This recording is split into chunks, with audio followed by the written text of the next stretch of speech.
सोचो एक मिनट के लिए, अगर तुम्हारा ब्रेन एक फोन होता तो क्या होता अगर हर 2 मिनट में ऐप्स क्रैश कर जाए। तभी कभी हम इतनी चीजें याद रखने की कोशिश करते हैं पर दिमाग का रिफ्रेश बटन खुद ही प्रेस हो जाता है। मेरे साथ भी यही होता था। कभी फोन कहाँ रखा था भूल जाती थी, कभी एग्जाम में पड़ी हुई चीज माइंड से आउट और कभी दोस्त का बर्थडे तक मिस कर देती थी। लेकिन फिर मैंने एक सीक्रेट डिस्कवर किया, 7 माइंड गेम्स जो बोरिंग नहीं बल्कि ब्रेन को फुल ऑन पावर अप करते हैं। आज मैं ये माइंड हैक्स शेयर करने वाली हूँ जो तुम्हारे मेमोरी को लिटरली अपग्रेड कर देंगे। मुझे और मेरी फ्रेंड को चीजें याद रखने में मुश्किल होती थी। फिर हमें पता चला कि अगर हम बोरिंग चीज को एक फनी स्टोरी से कनेक्ट कर दें तो याद रखना बहुत इजी हो जाता है।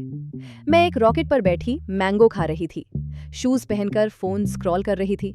हम दोनों हंस के पागल हो गए, लेकिन रिजल्ट, वो टर्म्स दिमाग में लॉक हो गई। जब भी कोई ड्राई चीज याद ना हो, यू उसे क्रेजी स्टोरी बना दो, ब्रेन हंसेगा भी और इन्फॉर्मेशन याद भी रखेगा। मेरा एक कजन कहता था कि यूज डिटेल्स कभी याद नहीं रहती। मैंने उसे एक गेम बताया। रात को सोने से पहले अपना पूरा दिन रिवाइंड करो, bed, dinner, study, walk, school, सब। पहले 3 दिन मुश्किल लगा, फिर खुद बोला अब तो छोटी से छोटी चीज भी याद रहती है। ये ट्रिक ब्रेन के लिए जिम वर्कआउट जैसी है। दिन को रिवाइंड करो, मेमोरी को ट्रेन करो। एक दिन मैंने अपने भाई को बोला राइट हैंड की जगह लेफ्ट हैंड से लिखो। वो हंसने लगा, ये इम्पॉसिबल है। लेकिन जब उसने ट्राई किया उसका ब्रेन लिटरली शॉक में आ गया। और वही शॉक ब्रेन को एक्टिव करता है। कभी ऑपोजिट हैंड से लिखो या जो नई चीज पढ़ रहे हो उसे अपने वर्ड्स में एक्सप्लेन करो। ये मेमोरी को डबल स्ट्रॉन्ग बना देता है। एक नई अल्फाबेटिकल लैंग्वेज सीखो। पहले ब्रेन कंफ्यूज होगा, फिर अडेप्ट करेगा और इस प्रोसेस में मेमोरी बूस्ट हो जाती है। मेरी एक फ्रेंड ने स्पेनिश सीखना शुरू किया। पहले बहुत कंफ्यूज थी, हार मान रही थी। फिर कुछ दिनों बाद उसने कहा यार मेरा दिमाग पहले से ज्यादा शार्प और एक्टिव लगता है। एक टाइम था जब नोटिफिकेशंस, मैसेजेस, टेंशन्स मेरे दिमाग को ओवरलोड कर देते थे। फिर मैंने रोज 10 मिनट की डीप ब्रीदिंग शुरू की।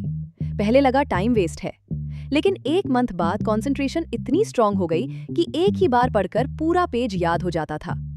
कभी-कभी ब्रेन को रेस्ट देना ही सबसे बड़ा मेमोरी हैक होता है। ये छोटा सा पॉज ब्रेन को रीस्टार्ट करता है, मेमोरी फ्रेश हो जाती है।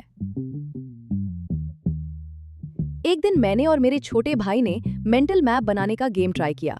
जैसे बेकरी लेफ्ट पर, स्कूल सामने वाली गली में, मस्जिद राइट पर, शॉप्स के नेम्स, बैनर्स, गेट के कलर्स, सब याद।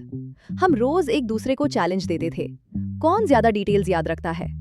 इस छोटे से गेम ने हमारे ब्रेन को डिटेल नोटिसिंग का हैबिट दे दिया। लिटरली ऐसा लगा जैसे ब्रेन के अंदर गूगल मैप्स इंस्टॉल हो गया हो।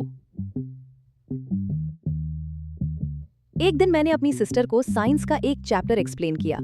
सरप्राइजिंगली मुझे खुद कॉन्सेप्ट पहले से ज्यादा क्लियर हो गया। तब पता चला सिखाने से सबसे ज्यादा याद रहता है। जो भी टॉपिक पढ़ रहे हो उसको किसी को एक्सप्लेन करो या एटलीस्ट प्रिटेंड करो कि तुम पढ़ा रही हो। ये सिंपल हैक मेमोरी को डबल लॉक कर देता है। फाइनल सीक्रेट, दिमाग मसल्स की तरह है, जितना चैलेंज दोगे उतना स्ट्रांग होगा। अगर उसे एक्सरसाइज नहीं मिलेगी तो वीक रह जाएगा। ये 7 हैक्स सिंपल लगते हैं, पर अगर तुम इन्हें डेली अप्लाई करोगे तो तुम्हारा फोकस, रिकॉल और क्रिएटिविटी एकदम नेक्स्ट लेवल पर चला जाएगा। तो रेडी हो अपने दिमाग को सुपर पावर देने के लिए? स्टार्ट करो, चैलेंज दो और देखो मैजिक खुद ही कैसे काम करता है।